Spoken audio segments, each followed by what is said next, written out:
What's up, guys? It is Bryce from Reviews to Rambles, and in my last video where I talked about the Rogue Rhino Trainer and the dual Indies, one of the things that kept coming up as questions in that thread is, since that didn't work for me, what was I going to do? So what's my next stage in my gym evolution? And so today I'm gonna do just a quick video. Yes, this one will be a quick video, I promise. Where I'm just gonna do a quick run through of what I decided to go with, why I decided to go with it, and just kind of highlight the state of where the gym is currently at. Now, bear in mind, this is based on my space, right? If I had a huge warehouse, I would do things a little differently. So if you've got a big warehouse, you might do things differently than I've set them up. But for my space, I feel like this is the most optimal way to approach a rack setup. If you enjoy working off the rack, if you enjoy squats, if you enjoy deadlifts, if you enjoy the Rhino, all of these things are things that I tried to build into that one small rack footprint. So if you do like this kind of content and this is something that you want to see moving forward, or you have questions and you'd like to kind of follow what I'm releasing with this content, feel free to like and subscribe. I always appreciate those likes and subscriptions. I do not do affiliates at this point, so this is all just basically me funding these things and telling you exactly what I think of these products. Some of them are great, some of them just don't work well for me. Right? That doesn't mean they aren't great products. It just means that they just don't work for me. So without further ado, let's dive into this project and see where I'm at right now.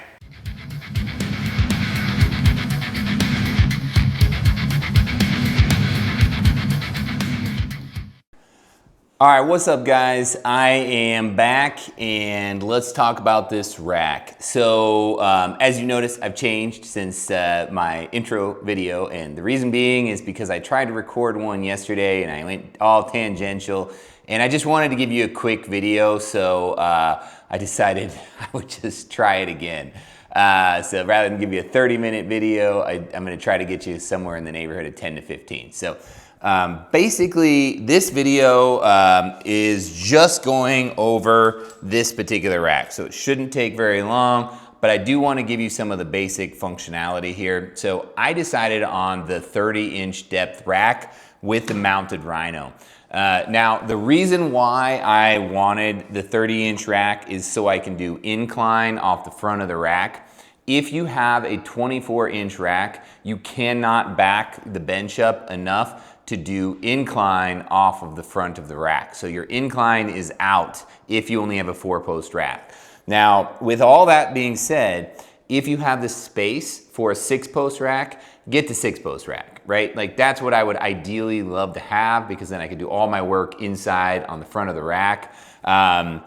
Truth be told though, I actually don't do as much of the squatting, deadlift game as I did a few months ago. And part of that is just simply longevity. I can have a lot of people say, oh, well, it improves your longevity, et cetera, et cetera. And I'm like, yeah, it probably does in some regards, but I still do other supplemental work like RDLs, things like that, off the front of the rack. It's safer for me, it's lower risk of injury, and I have a lower likelihood of trying to lift heavier, right? And I don't know about you guys, but I don't like doing 20 reps of deadlift. I'll do it, but it's not my favorite. And even then, by the time you hit your 20th rep, you're kind of gassed, right? So your likelihood of injury goes up too, right? Because you want to make sure that every rep is performed perfectly. One little tweak and you got, 300-400 pounds there, and all of a sudden, you're out of the game for another 2-3 months. To me, it's not worth it at this stage in my game. So I actually would still probably get the 30-inch depth 4-post rack right now, regardless of my space, just simply because I wouldn't need the additional 2 posts in the front. So take that to, into account when you're assessing what you do need. I will say that I do squats and deadlifts in the front of the rack when I do them. And I don't have any issues with doing them that way, and I don't think you would either. However, if you wanted it all in the rack, you got to get a 6-post. So if you want the same setup. All right, so this is the Rhino. It is 24 inches deep. I've got 30 inches of spacing here, so that gives me that extra 6 inches, which is perfect for sliding the bench up, doing incline at a 30-degree incline. If I want more than 30-degree incline, I have to actually set the bench rear cross member. It's got like the rear base support cross member on the actual Rhino itself in order to give me that spacing. Or I guess the additional angle. So instead of 30-inch or 30-degree angle, it would be a 38 to 39-degree angle, which is ideal, right? Anywhere in between 30 and 45 is perfect for your incline bench. I like it closer to 30. Some of you guys might like it a little bit with a higher incline, and that's up to you guys. You know, if you do more arch on your incline, you might want a little bit higher incline because then that arch is going to offset it a little bit. So maybe your 45 would be more like a 38, right? So whatever works for you, just know that if you get the 30-inch with this Rhino, you're, at least with the Man Ray, the best you're able to get is a 30-degree angle. Now I will say one of the things that I considered doing was to get the Ironmaster Pro version 2 bench, and part of the reason there is that the rear support is small, it's narrow, and it'll actually slide underneath the front of the Rhino. At least I think it would, based on the size and what it looks like for the dims, it should slide under the front. So you could get any angle you want if you were to use that bench.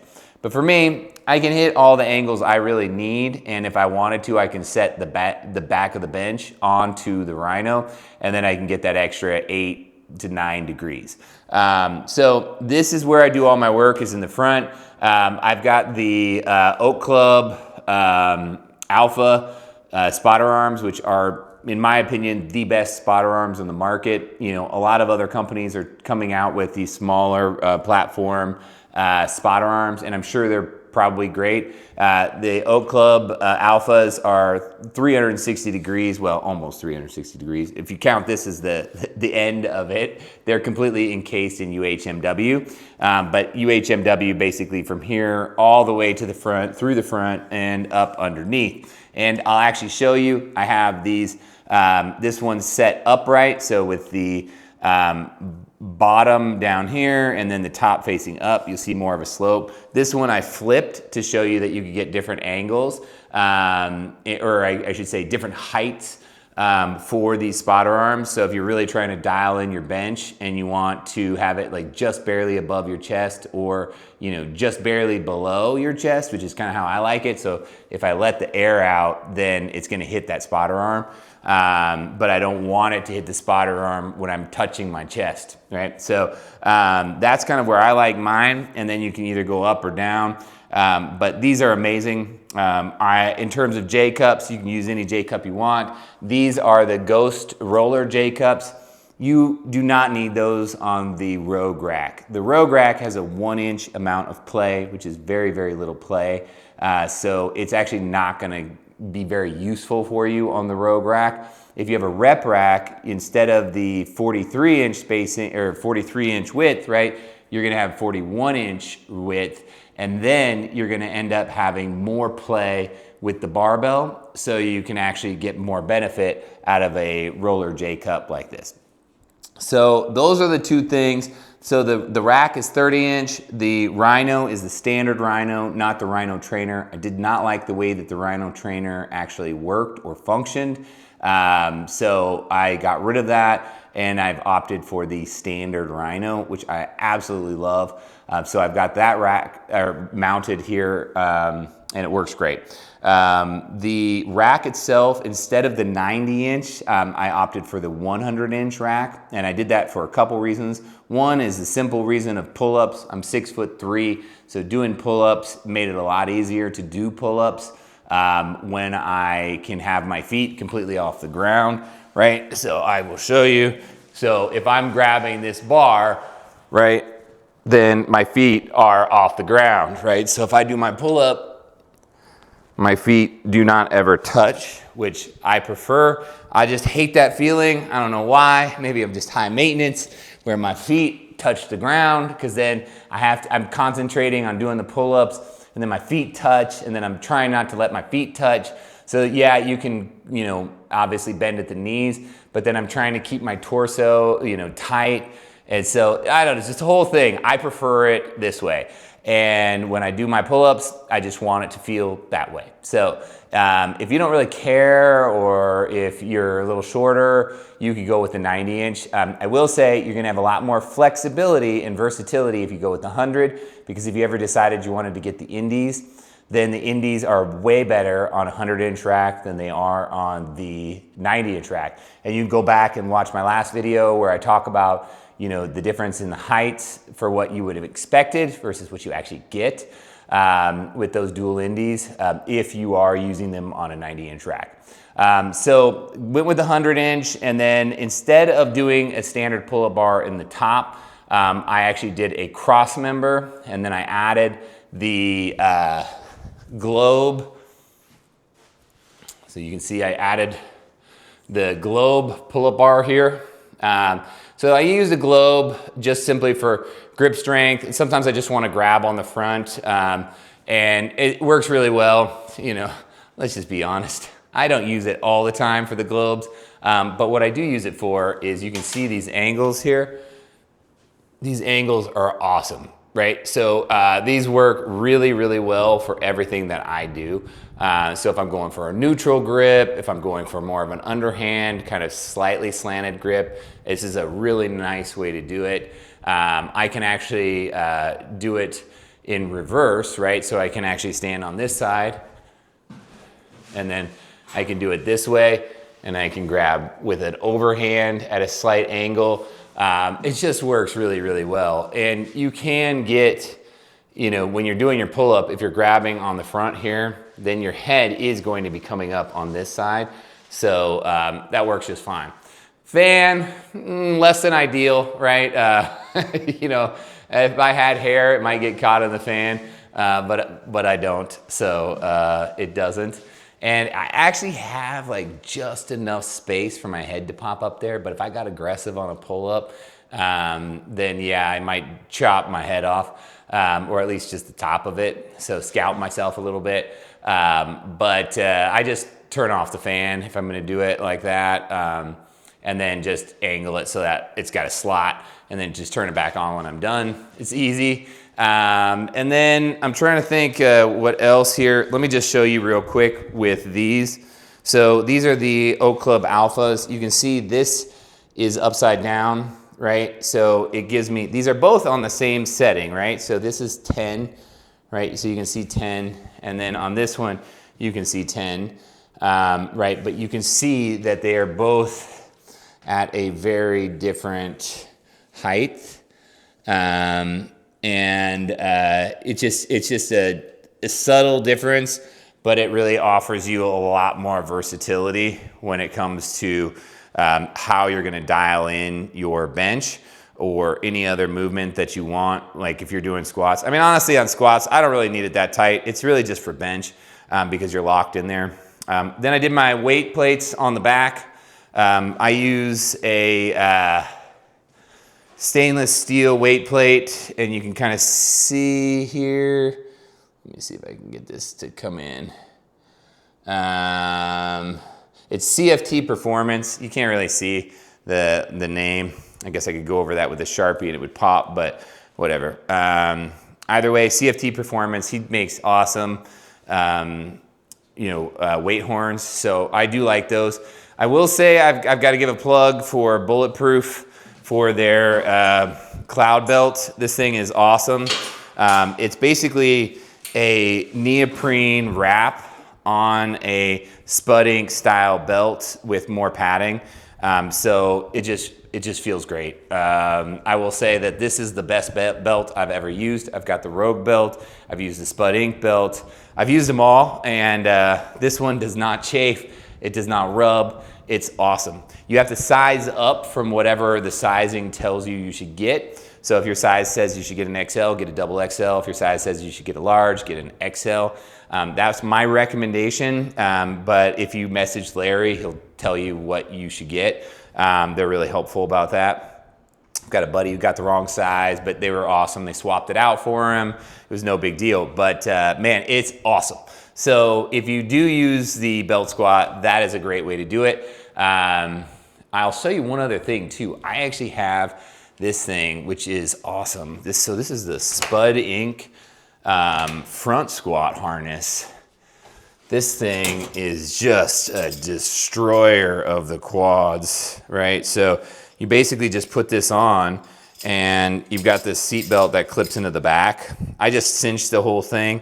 And then you just basically, it harnesses right here. The hook is literally like right here on your chest. And then, man, it just dials it in. You've got the shoulder straps coming over, and then you do the front squat. So it's kind of pulling your torso forward, so you have to keep erect. It just helps. It's awesome, man. It's a quad burner. It'll gas you. It is great. It does, kind of dig in a little bit when you start to get into the few 100-pound range. But man, it's worth it. It's awesome. All right, so what else do we have here? So that's pretty much it. I mean, that's the simple rack, right? So like I said, I just go for super simple. All of my pulling motions, which I will show you in some B-roll, are done through the Voltra. The Voltra I have right over here. I am gonna get one more Voltra. Whoop, there it is. I am gonna get another Voltra where I can do kind of both for 2-arm movements where I can have one on each side of the rack, but also because I have this bad boy, and I'll show you that you can actually use the Voltra on this guy, which I'm super excited about. So I'm gonna do a review of this one. If you are interested in that, definitely feel free to subscribe. I'll be coming out with that hopefully in the next couple weeks. And so that will basically give you kind of what I think of this. It was not free, so there are gonna be things that just don't work for me. And so if that is the case, I'll let you know it doesn't work for me, right? And I'll tell you why it doesn't work for me. And then you can decide if you fit that mold and if that's something that works for you or not. But anyway, I never thought I'd actually buy a piece of GMWD equipment. I was torn with the V7, and I thought about the V7 a lot, but it just didn't look very stable to me when people were using it. It was kind of wobbling. But when they came out with this 3x3, the V8 with the adjustable handles, I was sold. So I snagged it, picked it up, and I will give you a review on that. And then I'm actually gonna compare it to this kind of Panada. So this is actually a Panada imitation, but it functions just like the Panada. It's a great chest press. It's an incline chest press. You've got the narrow grip, the wide grip, and overall I'd say it's great, but it's very large footprint. It's actually the same footprint as the GMWD, but the GMWD gives you quote unquote 4 primary pushing movements. So we'll talk about it, but that is coming next. I hope I answered most of your questions about the Rogue rack, what I decided to do, why I decided to do it, some history. I have had pretty much every rack, in terms of from Rep and from Rogue. I've also had like Tough Stuff rack. That was like my first rack back in the day. That was actually a good rack. Honestly, I can't knock that rack. It just didn't have a lot of versatility in terms of add-on features and add-on things for the rack itself. So, if you're looking for a 1-inch rack, you can't go wrong with Rep, you can't go wrong with Rogue. I will say though, if you are looking for one that does, if you're not interested in the Rhino, right? So let's just put that out. If you're not interested in the Rhino, then I wouldn't actually even mess with all of this. I would just get the Rep Dual Athena. If you wanted something with physical weight, right? I'd get the Rep Dual Athena, hands down. That's what I'd get. The 16, 30-inch rack, boom, you're done. That is the rack I miss, but it didn't have the option for the Rhino. Now, there is a hack out there. You can use the Rhino in that. I just didn't want to go down that road. I wasn't really that worried about it. I was just like, I'm just gonna get the Rogue rack because at the end of the day, I have the Voltras, which plug in. This is the Darko quick adjust mount. This thing is awesome. So if you are looking for a good quick adjust mount for your Voltra, the Darko is amazing. You can get it either with this handle or without the handle. I don't know, there's 6 in one, half a dozen in the other. Sometimes I use a handle, sometimes I don't. Sometimes the handle I feel like gets in the way a little bit. So if you were just gonna get one and you weren't sure, I would just get it without the handle and then see how that goes for you. And then if you want the handle, you can always add the handle later. Yeah, so that's the rack. So let me know what your thoughts are. Let me know what you think. If you like this video, I always appreciate likes. If you like this kind of content, just some dude going broke buying fitness equipment so I can A, use it, and then B, talk about what I like about using it. My content's not as regular as some other folks, so you're not gonna get blown up if you subscribe with like content coming out every day. But I will be coming out with content, I'd say probably, monthly, somewhere in that range, sometimes more frequently. This summer, I'm actually coming out with a few different videos. I wanted to get this one out there. I do wanna get the GMWD out there. I am going to Home Gym Con, so I am going to talk to some of the manufacturers of different gym equipment. So if you do have anybody you want me to chat with, let me know, because I'm gonna go in the day early just to kind of chat with some people about what they're coming out with, what they're making, what it's gonna look like for us buying this piece, and then just kind of get a run through on how they work. And then I'll give you my honest take, right? So after Home Gym Con, so I'll release the discussion, and then I'll kind of talk about what my favorites were and what I enjoyed the most out of it. So thanks so much for tuning in, guys, and we will see you later. Stay jacked and take care of yourselves.